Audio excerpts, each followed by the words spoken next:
Hello, welcome to the Amamansu Network. This is Nandi, and also welcome to Vibrant Authentic Living.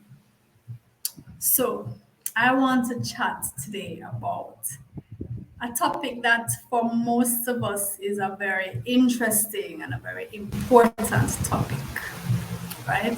The question, are you having too much sex? I think for most persons, that answer would be a definite no. We want to have more. We're not getting enough. For some persons, it's just never too much, never even enough. Well,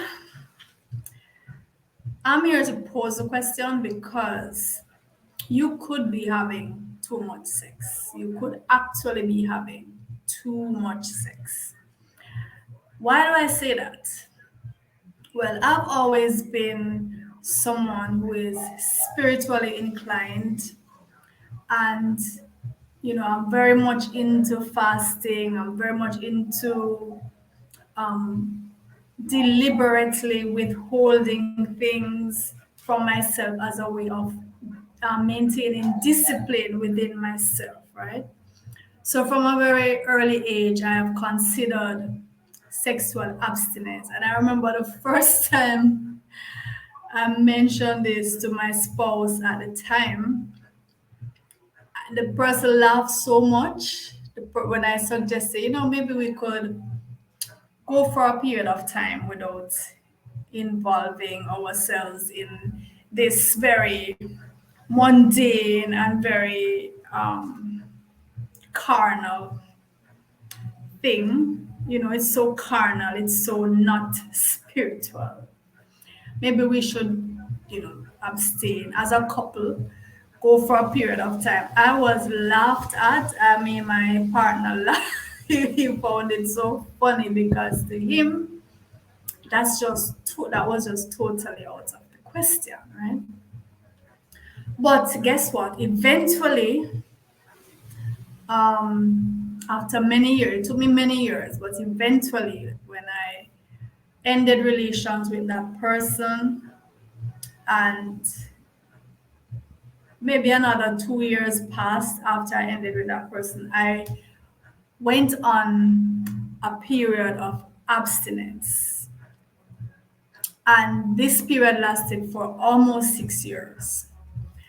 And I'm going to tell you about what that experience was for me. And in my opinion, it was a very positive, very powerful, very enriching, and enhancing period of my life to withdraw myself from sexual relations and to focus on me. And I think that a lot of us would do very well with some time alone, some time to process, especially after you've ended a relationship, especially if it was a tumultuous and painful and tedious relationship.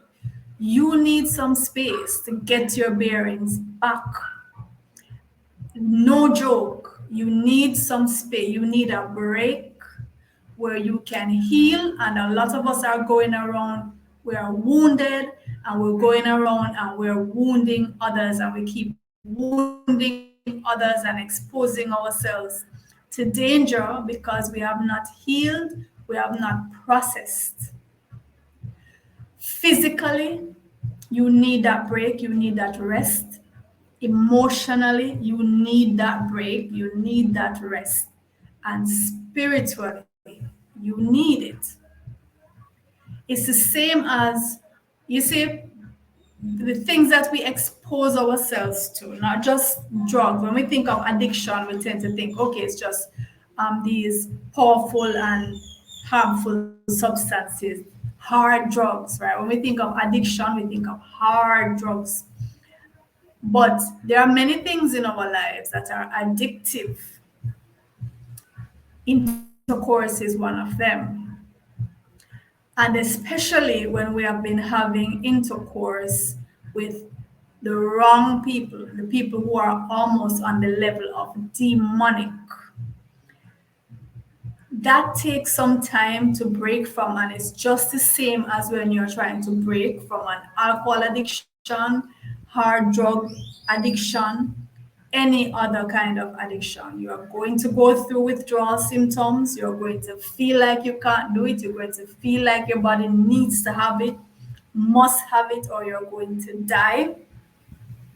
But trust me, when you go through that period and you push yourself through it and you force yourself to ride it out, the rewards, the benefits are great.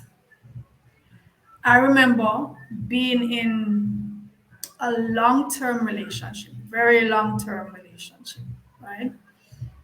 And I was not happy. I did not feel cherished. I did not feel appreciated. I felt drained. I actually remember saying to the person that, I am achieving things, I'm accomplishing things in my life, but I feel like I am doing this in spite of you, not because of you. And that was a very painful thing to realize, and it was a very painful thing to say.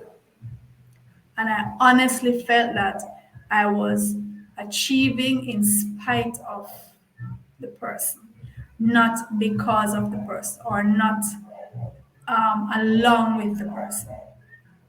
And I really felt drained. I knew within myself that there was this power. I knew there was this mission that I was on. I've known this from I was knee high to a grasshopper, right? I've always known and always sensed that power, and other people around me could feel and sense that power that I had and the mission that I was on this planet to accomplish. But the environment was not nurturing, it was not encouraging, it was not supportive for me. And I just felt like I was drifting through space and unable to accomplish that mission. And when I severed that relationship and gave myself that time and space, I was gradually coming into being. My sense of purpose was returning, and things just started unfolding, things started happening. I'll give you an example of what I mean by that. So I wear many hats in this life, right?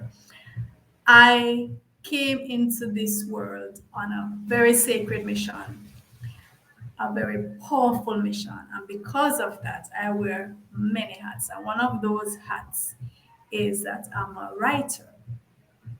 That's actually my forte. That's when I feel most comfortable. That's when I feel most alive. That's when I feel closest to the divine, is when I'm writing, when I'm creating. And that gift that I had was stifled for so long. I wrote my first book. I wrote my first book when I was 13 years old. It wasn't the first book that I eventually published, but it was the first book that I wrote, right, at 13. And I think I wrote my next book when I was in my late 20s. And then I wrote 2 or 3 other books. So let's call it 5 books, right? It wasn't until I severed ties with this person that I really started, the creative juices really started flowing. I felt freer, I felt more at ease with my spirit. And between that time, so let's say between 2014 and about 3 years ago, so within a 5-year period, I published 23 books. I wrote and published 23 books. So compare that. So let's say a 17, 18-year period, 5 books. After that, within a 5-year period, 23 books. This is the kind of difference that comes with you taking time for yourself, removing yourself, distancing yourself from the things that drain you, from the things that hinder you, and you don't feel appreciated, you don't feel cherished. When you take yourself away from that and you focus on yourself, you pour your energy into yourself, it's almost an explosion, this time a positive explosion, right? Things just started happening. I just started blooming, blossoming, spilling forth, being so prolific, which is my nature. It is my nature to be prolific. As a matter of fact, one of my books is entitled Prolific, and that book gives details on my writing process, how I write, how I get inspiration. All my books, I talk about the whole writing process, and the title of the book is Prolific, and that word sums me up. When I started my YouTube channel, this was right when the pandemic started, right? Started my first YouTube channel. I had no clue what I'd heard about being a YouTuber, but it never, the seed never took root, right? Never even took ground, much let alone root. And then I started the YouTube channel, and as soon as I started, I just boom, I was doing like 15 videos per day. 15. I was doing 15 videos per day. The other day I got a notification from one of the streaming networks that I use, and the notification said, it was actually a congratulatory notification. It said, you are one of the top producers. You produce more than 90%, or in other words, you are within the top 10% of producers in terms of just the material that I put out on a daily basis or on a weekly basis.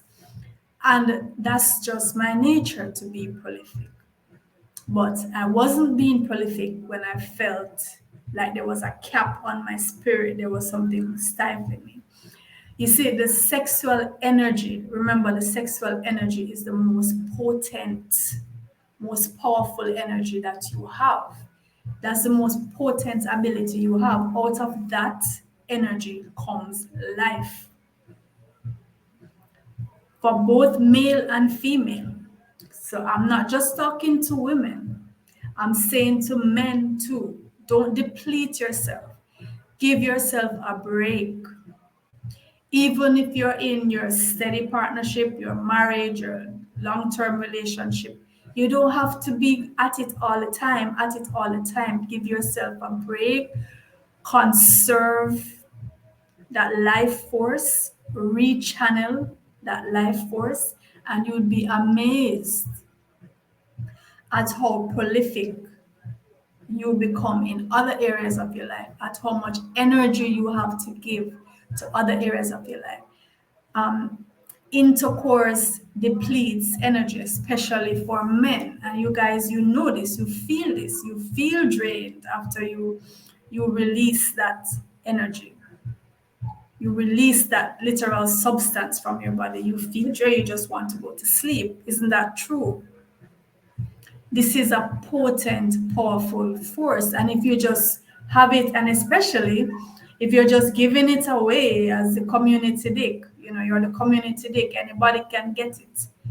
Everybody has access to you. You don't value your body, you don't value that life force, that potential to create another human life. You're just randomly giving it out, giving it out, giving it out, right? You have to conserve that. You have to reserve it for people who are deserving of it. Men, you must cherish your bodies. Cherish your bodies. Cherish that power that you have to create life. And this is why in ancient times and even now, the persons who wanted to become more spiritual, they abstained. That was part of the lifestyle. They know that they needed that discipline, they needed that time away, they needed to conserve that life force and rechannel that life force. And that's why the ascetic life often involves abstinence, right? It involves being celibate and being abstinent. But you don't have to be austere. You don't have to take it to the limit of becoming a monk or a nun or a priestess. You don't have to take it to that level. You can still be in your normal relationship, but just understand that sometimes you have to just take some time, and you don't have to be bang bang bang bang banging each other every day, every second of the day, you know, we, for me, we are descended from animals. That's my opinion on it, right? That's my take. I am an evolutionist in my thinking, and I believe that we as humans, we have set ourselves apart by having civilization. And with civilization comes certain restrictions that they are self-imposed for the better of the group. So you can't go by your animalistic nature to randomly give your life force to anybody who comes, right? The way we see dogs do, the way we see um, all pretty much all other animals do. For us, because we want to have a civilization and because there are codes and laws that we have all agreed we will comply with for the greater good of the species, then you have to put a rein on those animalistic urges, right? You can't just say, oh, the way we excuse men for some of the behaviors that they have. Oh, he's just a man. He's gonna be a man. Boys will be boys. Men will be men. He's gonna want to have several women. He can't help it, right? He's gonna want to. He has to have sex. He's a man. I've heard people say that he must get him sex. He's a man. What you expect him to do? You have to rein that in. You have to have control. Abstinence is something that I really recommend, and I recommend it within relationships, and I especially recommend it at the end of a relationship where you need to take that time to be by yourself. You need to regroove, you need to set your priorities right, you need to heal. You need to heal.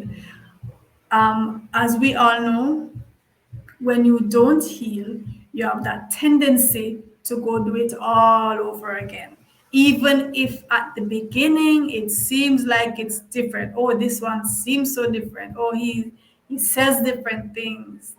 He does different things, or she does different things. She says different things. But you, at the end of the day, you're gonna realize, hey, I'm seeing some patterns here. I'm seeing some similarities, and you're getting more and more until you find yourself back in the same old situation that you're going to have to heal from again, on top of the hurt that you didn't heal from before. You really must take that time. Give yourself that space, right? Give yourself that space. Um, with intercourse comes a ton load of implications.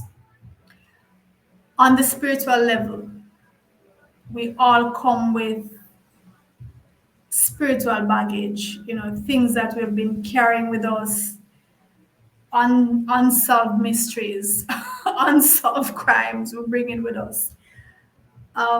And the spirits merge. Each partner that you have, you're merging your spirit with that person. You're taking on that person's burdens, that those all the problems, all the issues, as well as the good things, the good and the bad. You're taking all of that.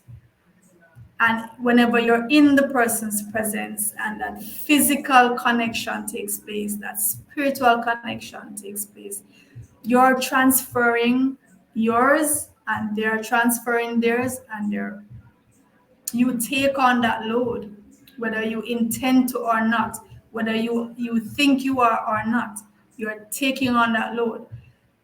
And you have to be careful, because the way things are nowadays, everybody's, a lot of people are stressed, they feel unfulfilled, they feel like, they're not getting anywhere in life. A lot of persons are going through that. Why do you want to expose yourself to that kind of aura that the person is walking around in? You are sharing aura with the person. And believe it or not, it affects you. Sometimes you feel drained and you can't explain it. I've heard people say, friends of mine have said, I just feel so exhausted. I just feel so tired. I feel like nothing is happening for me. And I've said to the person, you need to check not just what you're eating, but who you're spending time with. Check your companions, check your intimate companions. They might be the cause of your exhaustion, they might be the cause of you stalling, as well as you might be theirs. So let's not all go thinking, oh, the other person is the toxic one. Sometimes the toxicity lies with you, and you have to purge you before you go and expose other people to you. Sometimes you have to take that responsibility to purge yourself, purge your aura, get rid of some of the baggage before you go and expose other people to you. And we have to take responsibility for that. We can't go through life thinking, oh, it's the other person. Everybody we're here, they broke up. Oh, my ex was toxic. My ex was a narcissist. It's always the other person. You have to be accountable, hold yourself accountable, and be honest with yourself. Sometimes you see these grown ass men in their late 20s, their 30s, their 40s, and they're seeking out these younger women, and these men have nothing to offer these women. Nothing. As a matter of fact, they're looking now for this young woman in her early 20s, sometimes even as young as 18, once it's barely legal, barely on the fringe of legality. So their conscience don't tell them, okay, I'm hooking up with a kid. Once you barely pass the age, they will get you. And these grown ass men, having done nothing with their lives, having nothing to offer to these women who are, these women to them meet all the requirements that men supposedly desire most. They have their youth, their beauty, their inexperience, right? Which men claim to want most. But what are these men offering to these women? A lot of them have nothing to offer. They have lived their lives, and they have amassed nothing on the earth for the years they have been here. No material possessions, no wisdom, no education, no stability, and they want to hook up with it. You need to be honest with yourself and understand that at this point in time, you have nothing to offer anyone, and you need to go get yourself together, give yourself that space. Stop walking with your thing flat flipping, becoming a nuisance to everybody, and becoming a bother and a detriment to people. Zip it up, keep it locked away, take some time off, and get yourself together so that you can have something to offer. You can have something to bring to the table. So when you see the person whom you most desire, you are worthy of that person. What do you look like 30-year-old, 40-year-old, and you're going to this person who's just starting life, and you want this young, fresh, green person, and you have nothing to offer them? You want them to come now and to build with you from scratch? We have to be honest with ourselves, and we have to be fair to other people. Be fair to other people. Keep yourself to yourself until you sort out the issues that need to be sorted out. Don't become a nuisance to society by throwing yourself around to everybody and damaging more persons. And sometimes the damage that we cause to people is lifelong damage, irreparable damage. Sometimes they're barely able to recover, to recuperate from the damage. And all for what? 5 minutes of pleasure? Because for some of you, that's all you can't even last more than 5 minutes. So you're exposing people to lifelong damage for 5 minutes of pleasure. Is that fair? Is that a fair exchange? We have to rein ourselves in. We have to have that discipline. I strongly suggest for both males and females, take some time to be abstinent. You are not going to die. It's still going to be here when you're done. I remember when I was going through that 5.5 years of abstinence, I used to tell, random, usually like my close friends, or even I think once in a while I made a post about it on Facebook, because I express myself like that, right? I have no qualms about talking about certain issues. I have no fear and I have no qualms. And persons would make comments like, are you nuts? Are you crazy? Why would you do that to yourself? And this has nothing to do with not being offered. There were plenty of offers. There were persons willing. Men, a lot of men, you can't even use the fact that they come on to you. You can't even use that even as a gauge to even feel any kind of way, because some of them have no standards anyway. So it's like they'll ask anyone. But then there are men who have standards, and when they approach you, there's something to it. So it wasn't for lack of being approached, it wasn't for lack of opportunity. I just chose to give myself that time. And when I felt like I was fit and ready to break from that, then I did. And the experience for me was overwhelmingly positive. Overwhelmingly positive. A lot of things we tell ourselves we can't do without, and we can. Just like with fasting. Maybe it was easier for me because of my history of fasting, having started fasting as a teenager and gradually building up to the point where now it's like nothing for me. Right now, I am in the middle of a grape juice fast. This is day 35 of my 40-day grape juice fast. For 35 days, all I have had is grape juice with some ginger and lemon. And I've eaten grapes, and that's it, nothing else. I've been on many different types of fasts. I do dry fasting sometimes, I do water fasting for many, many days, coconut water fasting for many, many days and weeks. So, yes, I know from my history of fasting, which is a discipline unto itself, that may have made it easier for me to do almost 6 years of abstinence. But you can do it too. You tell yourself you can't do, like in Jamaica.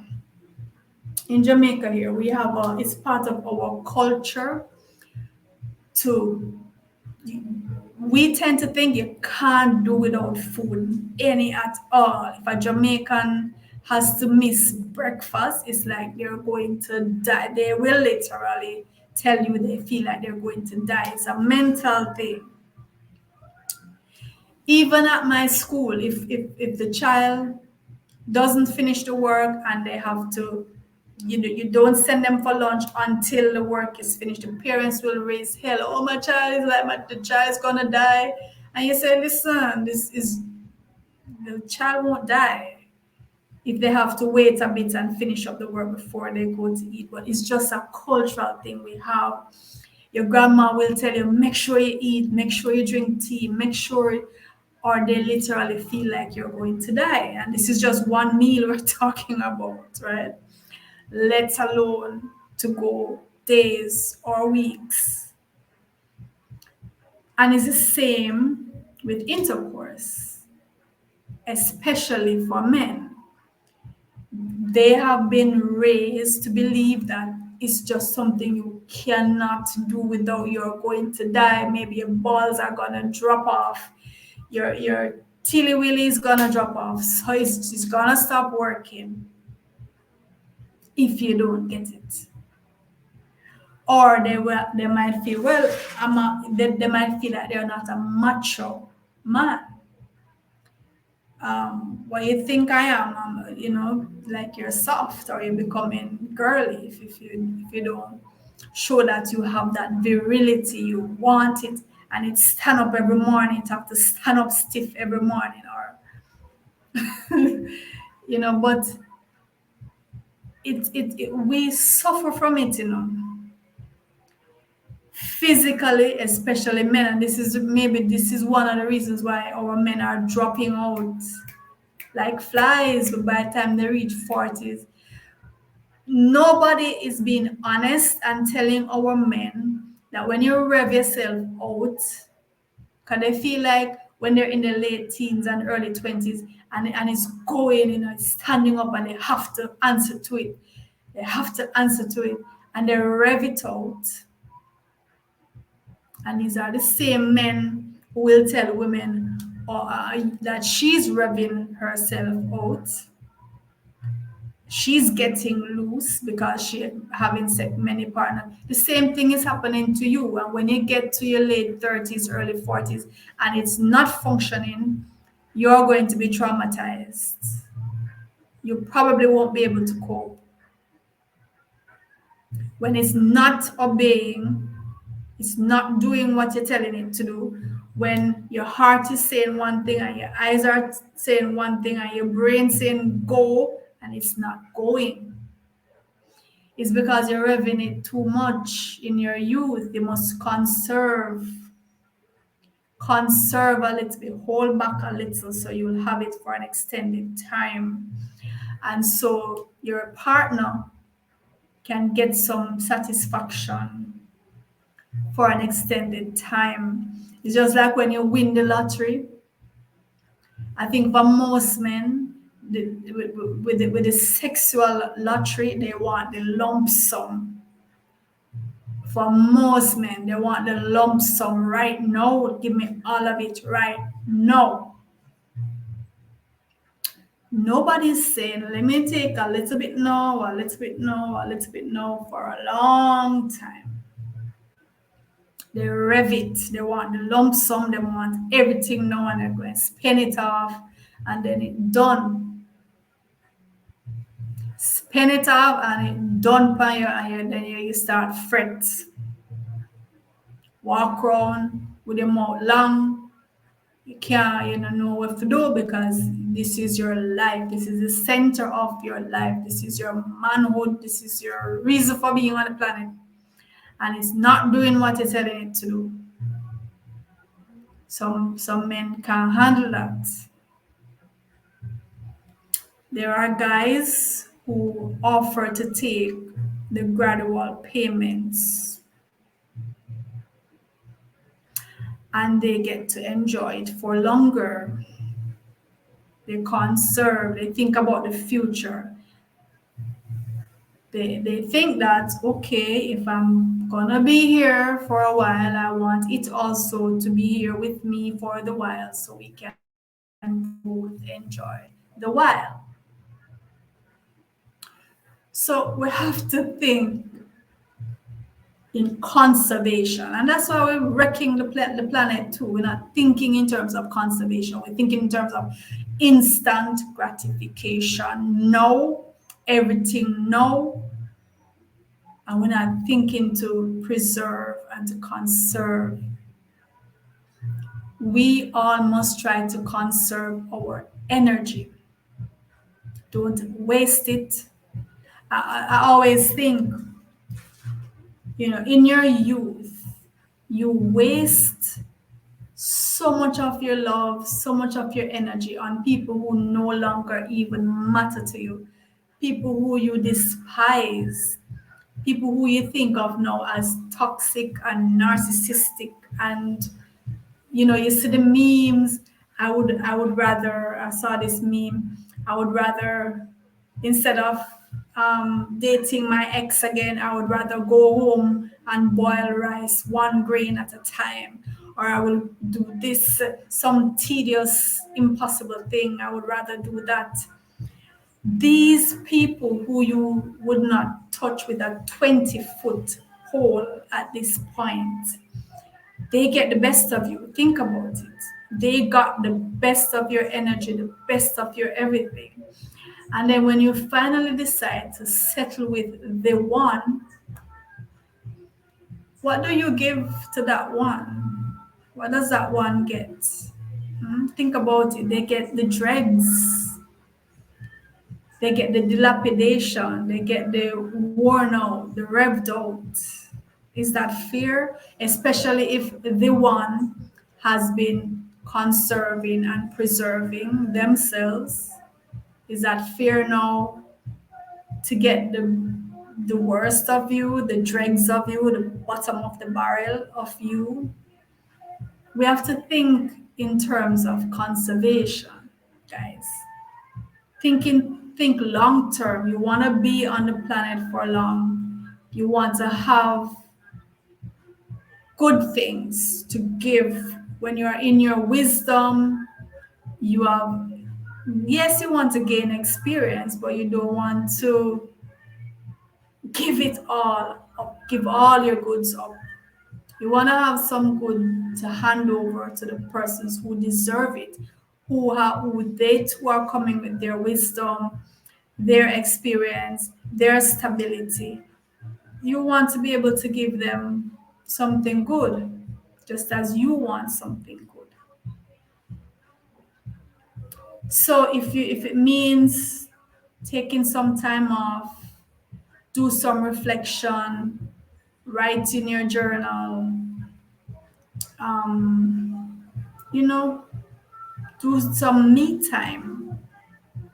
Maybe you don't have to go 5.5 years like I did, right? Take a couple months, couple weeks, couple months, a year. It's not impossible. Believe me, it is not impossible to do. And it's highly beneficial to do. You literally are conserving your life force. Literally conserving your life force. You are rechanneling that life force. And remember, the life force is the most powerful, the most potent force that you will ever have in your hands. That's the most power you have in your hand to create another human life, to merge at least half of the potential to create another human life. Don't waste it. Don't take that for granted. That's as close to the divine as you're going to get. That's as close to the creator, that creative power. That's as close as you're ever going to get. Don't take it for granted.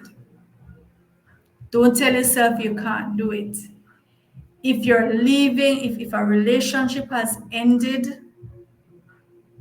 take some space, take some time, travel by yourself, go to a restaurant by yourself, go on a date, go to the movies by yourself, go to the beach by yourself or with friends. It doesn't always have to be an intimate kind of thing. You don't always have to have somebody up in your face. Some people can't sleep alone. You should be able to sleep alone and feel comfortable, feel happy.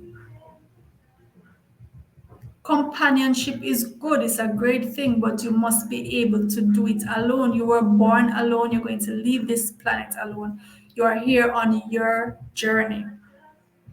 Yes, we walk with others, but each of us is here on our personal journey. And push come to shove, you must be able to stand your ground on your own. Right?